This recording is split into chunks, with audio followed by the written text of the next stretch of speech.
Hey, sweetheart. Hey mom, how There you you doing? go. Fine. Can Uh, you hear me with the air conditioners on? yeah, Okay. Love you. love you too. How are you feeling today? A little better. Maybe you should stay home. No, I can't. It's all right though. All right. Is it because of money? Yeah, but that's fine. All right. Better than I was yesterday. Okay. Well, if you don't feel good at work, come home. We'll just take care of it. We'll figure it out. That's all right. I got Okay. it. Okie dokie. Well, today was going to be actually, I'm going to turn off the fan because it's bugging me. Today was going to be my quotes. And I always attribute these to my grandmother Mhm. because it's easier for people to hear it, Mhm. than if I say it. But most of them I have heard from like a relative or something. Mhm. So let's see. One of the first ones is my grandma used to say, this is how I started. There are two kinds of people in the world. Mhm. There's the kind of person who, when a challenge happens, falls apart and then has, hi, honey, and then has the very difficult task of picking themselves up and taking care of what needs to be taken care of. I like your hair. What color is it? It's hard to tell in this. Oh no, I was just saying that I'm the person who falls apart. Oh, no, you're not. I thought you were pointing at your hair. No, honey, you're not. You're not. Then there's the person who, when the very same challenge happens, pulls up their sleeves, rolls up their sleeves and says, I'll fall apart later. And they take care of it. And then they usually don't fall apart later because it's already been taken care of. Another one that I would say is the Great Spirit talks to you first in a whisper, then with a yell, then with a 2x4. You can save the people you love from the whisper. You might even be able to save them from the yell, but then you're just setting them up for the 2x4. Let's see. Another one, Grandma used to say, I tell the story. This is true. I don't remember, probably, I was young. Probably it was an animal that had died or something because I never cared about whether I had a boyfriend or not. So I was crying. Grandma Goldie was sitting on her front porch, her concrete porch, and she was snapping green beans. And I said to her, my heart is broken. And without looking up, she said, I don't trust an unbroken heart. And of course, I was just, oh, how can you say that? And she said, an unbroken heart is like a hard, unplowed field. You can put the best grain on it, but the wind will blow it away. The rain will rot it. The birds will eat it.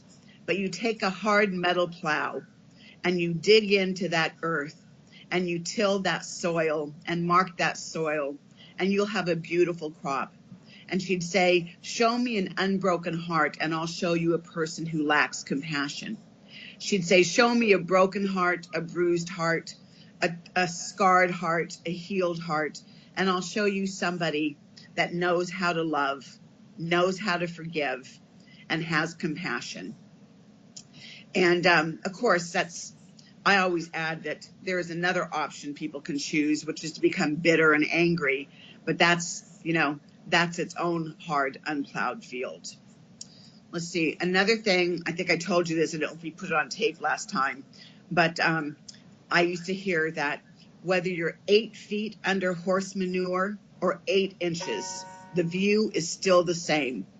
But don't stop digging your way out because there's a heck of a lot of difference between 8 feet and 8 inches. And you don't want to give up when you're just about to see the sky. Let's see. Oh, another one. There are two kinds of people. It sounds like the beginning of a joke. There are two kinds of people in the world. There's the kind of person who, when a challenge happens to them, says, oh my gosh, what did I do wrong? And there's the kind of person who, when the very same challenge happens, points their finger outward and says, what the hell is wrong with you people? And the extreme on either of them is not very healthy. I remember when I was young, I was dating somebody that everybody in my family loved. He was, for the area, a very famous race car driver, had a lot of money, very good looking, Native American guy. My brother absolutely adored him.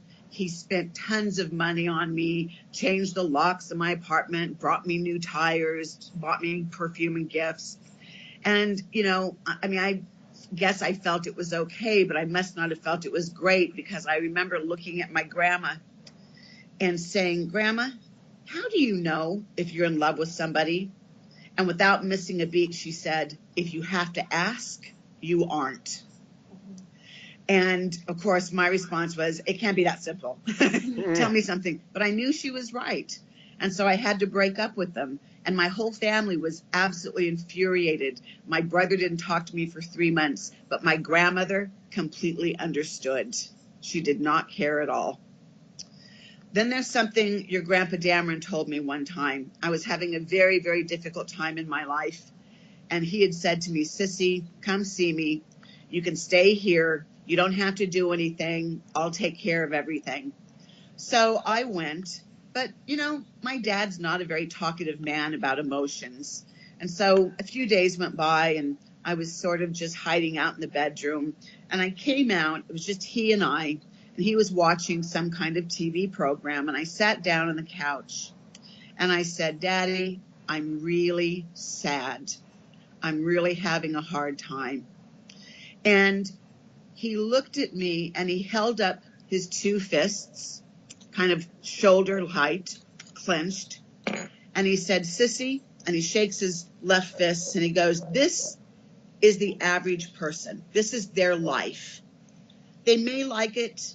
It may be uncomfortable. They may be unhappy, but it's what they know.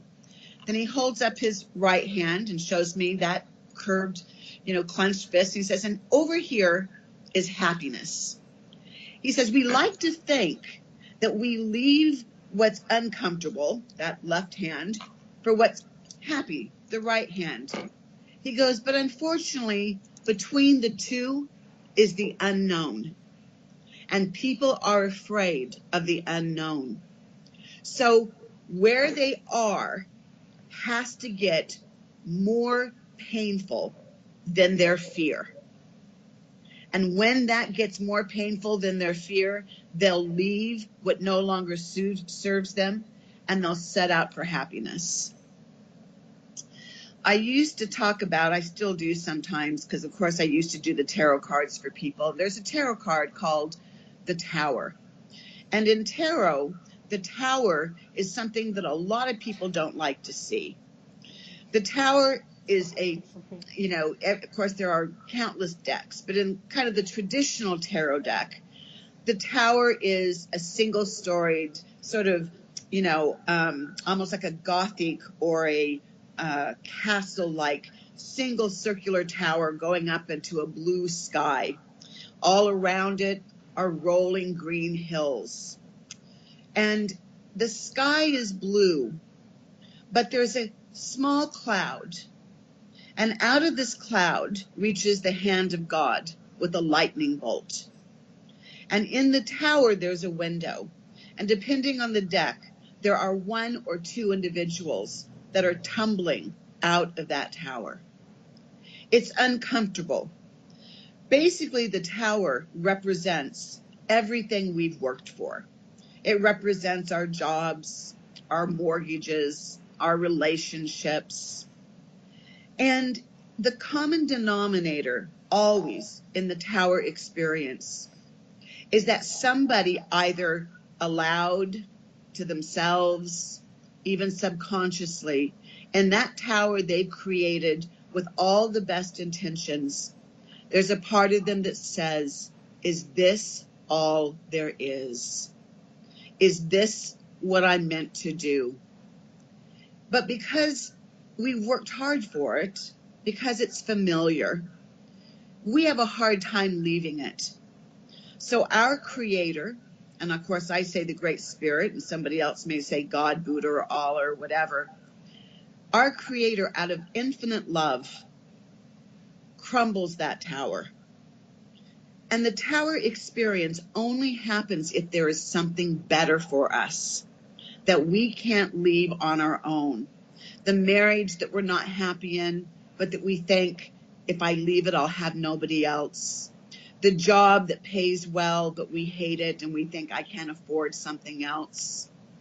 All the things in our lives that lock us in to the sameness are removed by the tower experience.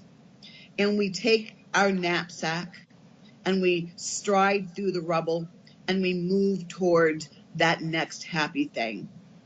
Some people, however, choose to sit in the rubble of the tower because the Great Spirit can help us move. The divorce we didn't think about this, that our spouse did without us asking, and we're devastated even though we weren't happy. You know, all those things. We can choose to sit there because the Great Spirit won't go against our free will. Whether this goes in the book or not, I don't know, but your Grandma Dameron is a perfect example of that. She was very unhappy in her marriage to Grandpa. And when he divorced her, she was younger than me now at the time. Instead of picking up her rucksack and moving forward into another relationship or a happy life, she sat for years, decades, in the rubble of that relationship until Dad got sick, Corey died, and she went right back to it. We can cobble together an old tower, but we're never happy if we do. Let's see, another one. My mind just went blank. My grandma used to say in a different way than this, but she did say it. The Great Spirit never rewards cowardice. What she always meant when she would say that is it's the person who's in a relationship, usually a marriage, who's unhappy and has an extramarital affair. She'd say the Great Spirit doesn't reward cowardice because the courageous, ethical, honest thing to do would either be to fix the marriage or, if it's unfixable, to leave it. When people don't, even if the relationship that they're having, you know, the affair, even if it lasts, there's a cancer in the relationship. Because the first time one or the other of them gets angry in the relationship, has a fight, doesn't want to talk, in the other person, there's always that thought, what if they're having an affair? Because they did it with me.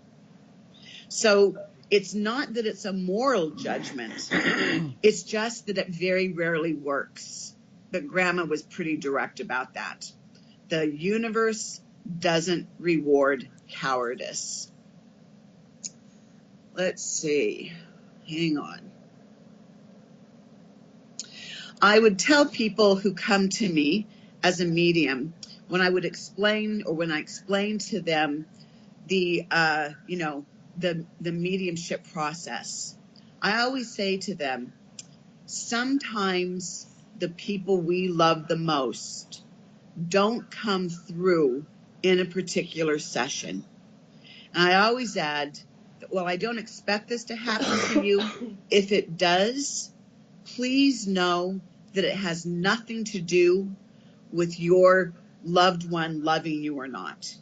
The way my guide puts it to me is, if we went to visit a beloved grandmother and we knocked on the door and she didn't answer because she was off buying a loaf of bread, it wouldn't mean she doesn't love you. And then I add, sometimes I still ask why when I'm sitting with a person who I know is desperately hoping for a family member that's not yet coming through. And I ask Grandfather, come on, what's going on? Grandfather says to me, look, unless when you die, you want to sit on a cloud playing a harp, you're doing something else. Let me see. Give me a second. Okay. When I'm sitting with a person who is feeling, there's often a woman, my clientele is probably 70% female, 30% male, which is still a pretty good percentage of men in this kind of work. But when I sit with a female who is feeling very unloved by her spouse or significant other, and I turn my attention to that other person and I can feel the immense love they have, but I can, for the person I'm sitting with, but I can also feel that the person sitting with me is telling the truth. They're not being told they're loved. They're not having their hand held or having any kind of sensitivity. I remind people that on the one hand, there's usually, and I'm being sexist here, big paintbrush, there's the woman. And she's going to feel that if her spouse or significant other loves her, he or she will actively show that person love.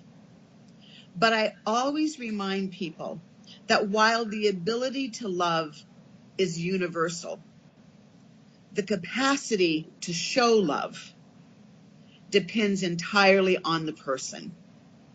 So that person probably loves my client to pieces, but they can't tolerate the risk, being vulnerable, perhaps being rejected by showing that person that love.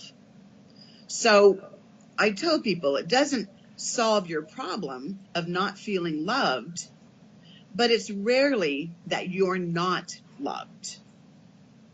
People have a love language, and we tend to show love in the way that we want to be loved. So if a man scrapes the snow off of your car windshield, or always make sure that your car is tuned up, or there's air in your tire, or shovels the driveway, or, make sure that, you've got money for your favorite shampoo, that's his way of showing love. By and large, and again, big paintbrush, but by and large, women are more verbal and more demonstrative. And if they don't receive love in that way, they will often not see the way their love is being shown to them. So it helps to understand our loved ones' love language and to help them, communicate it better. Let's see, another one. I had it on the tip of my tongue. Hang on a second.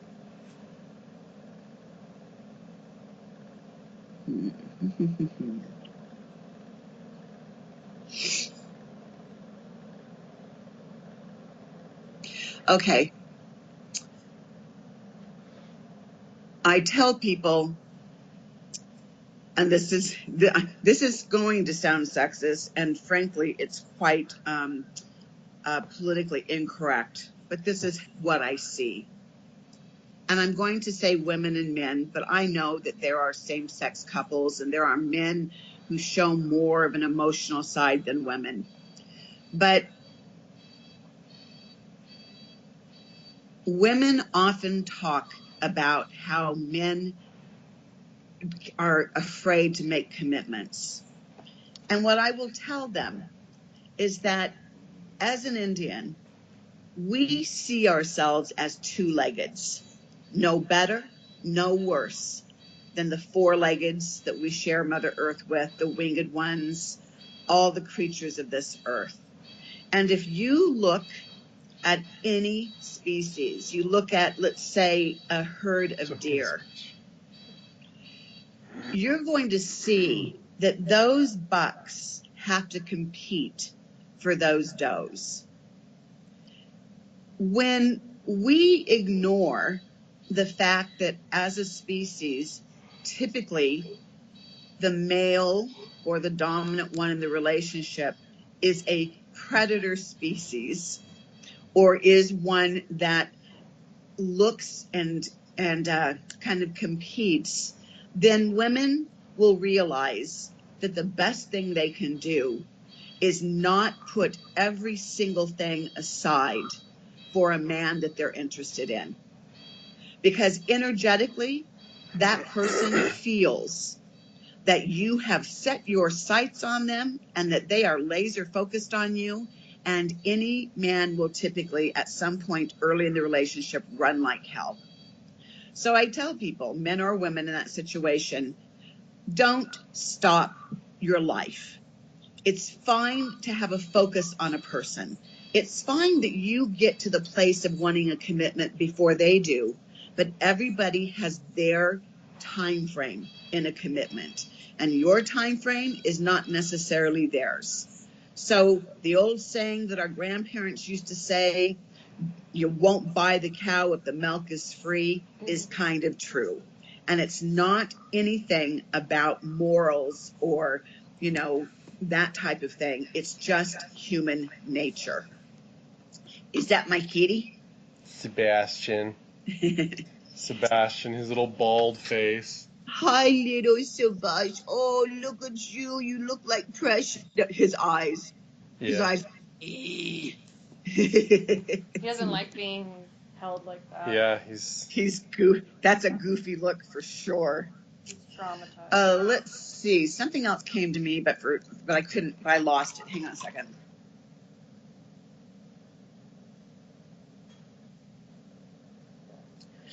I tell people,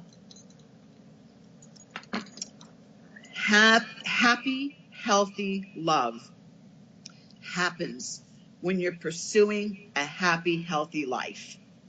Otherwise, all you bring to the person is your need for them. And if a person is happy with that, they're controlling, and you're not going to be happy. And then I add, but don't worry, nobody has to be perfectly healthy and happy, or nobody would be in a relationship. But you definitely need to have interests in life. I tell people that we each have within us male and female energy. This has nothing to do with whether you're bisexual, gender fluid, heterosexual. It has to do with the way we see the world.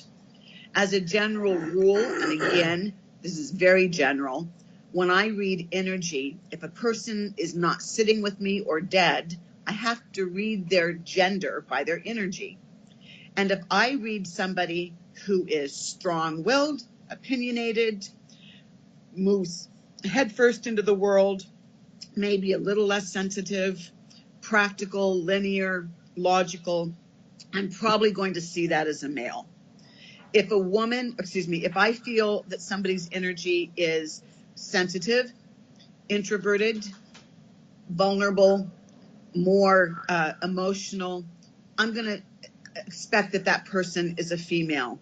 But we all know that there are women who are more masculine. I frankly have a very masculine energy.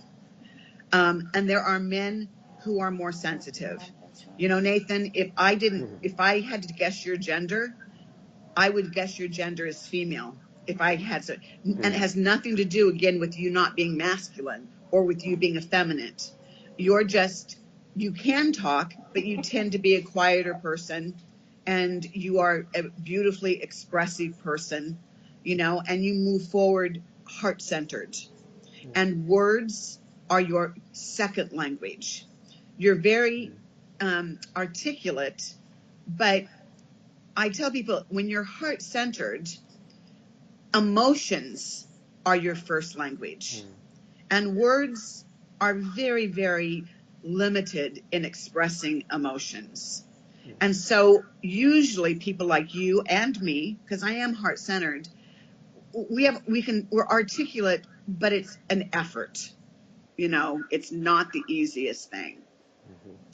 Let's see, another one. Oh, I just had to check the time. Give me a second. I have to think of when I'm talking to people.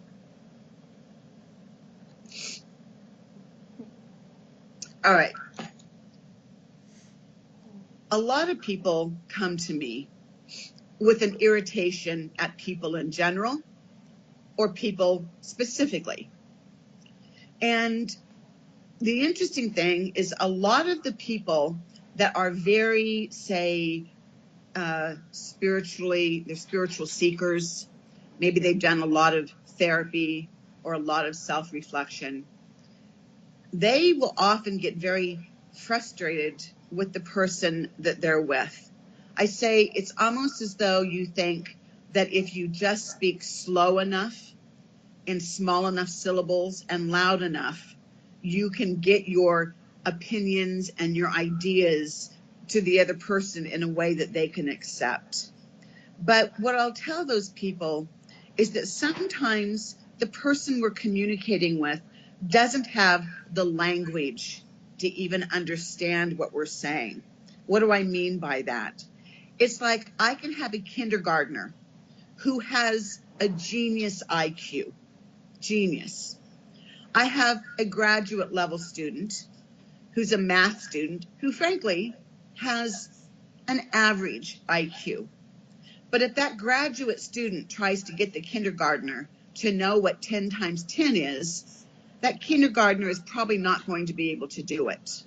Not because they're not more intelligent than that graduate student, but because they haven't had the experience and the time to gather the language to understand what 10 times 10 is.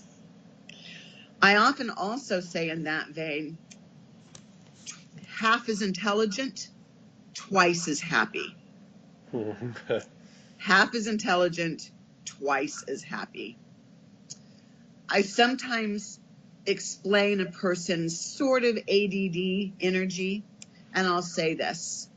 The average person, their mind is like a filing cabinet.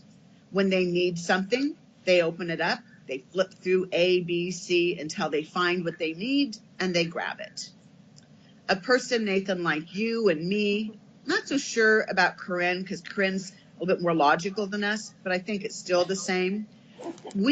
Our filing cabinet is a whirlwind over our head. And it's never ending. It's constantly there. It makes us pretty flexible in solving things, pretty creative. We can think outside of the box, but we can also get overwhelmed, distracted, and again, in cases like this, I will often say to people, your mind is your greatest ally and your greatest enemy. People who are extremely intuitive in a clairsentient way, meaning that they're an empath, one of the things I do is use this example to help them normalize what they're feeling. I'll tell them, please don't use labels like depression or anxiety. You're an empath, so you feel people's emotional energy as your own. Because of that, the gift you give people is that you're compassionate, kind, caring, empathetic, patient. It stands to reason that the other side of that coin would be that you can also feel the sorrow of people, the sorrow of humanity, and the sorrow of the world more acutely than other people. Getting rid of one would get rid of the other. So it doesn't mean that if you're sensitive, you're consigned to being depressed your whole life.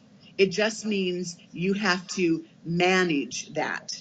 And you manage it by not listening to the news, not surrounding yourself with negative people, taking care of yourself physically, getting enough sleep, all of those kind of things.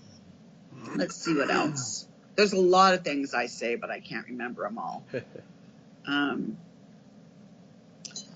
Well, I actually have to go anyway. I think that's enough for now. I'll write down some of the other, because I've got tons of it, and people always say to me, write that down. Write it down. Yeah, just jot it down in your phone or on a paper or whatever. But I gave you 30 minutes worth of wisdom. Yeah, no, it's great. All right, you guys, I love you very much. You have any classes today, Corinne? I teach tonight, and I'm taking some this afternoon. You know Chris and Megan, right? With the deaf dog. Yeah. Okay. You know she's a yoga instructor, right? Yeah, I took some of her classes. What did you think? I like her classes. She's not my favorite, but I would go to her. Like, if she had a class, I went to her class a bunch. Because she's teaching at the church up the road on Monday nights. So I talked to her, and I'm going to go to that because she, Do it. you know, Good. I'm like, I'm old, I'm decrepit, I can't move, I'm in pain. Is there any reason for me to come? And she looked at me and she goes, Trish, I'm doing it at the Northwood Church. Yeah. Yeah. She goes, there are people that come to my class that can't see their toes, let alone touch their toes. She Yeah. goes, you'll fit right in. So anyway, I'm going to try and do Cool. that. Do it. Yeah. All right. Well, you guys have a wonderful day. Be safe. We'll do. I love you guys a lot. Where's my little baby hero? Mm. Probably on the bed. Yeah, when we all get up, she's like, my bad. All right. Well, I only have 2 people today. So I have a light day, meaning I also have a poor day, but whatever. Well, All right. Love you guys. Love Miss you you. I've got my class tonight, so. Oh, you do. That's right. Okay. Awesome. Love you. All right, you guys. Have a great day. You too. Be safe, Mom. Give my grumpy Sebastian a kiss on the head. He'll get it. All right. Bye-bye, you guys. Bye. Yeah.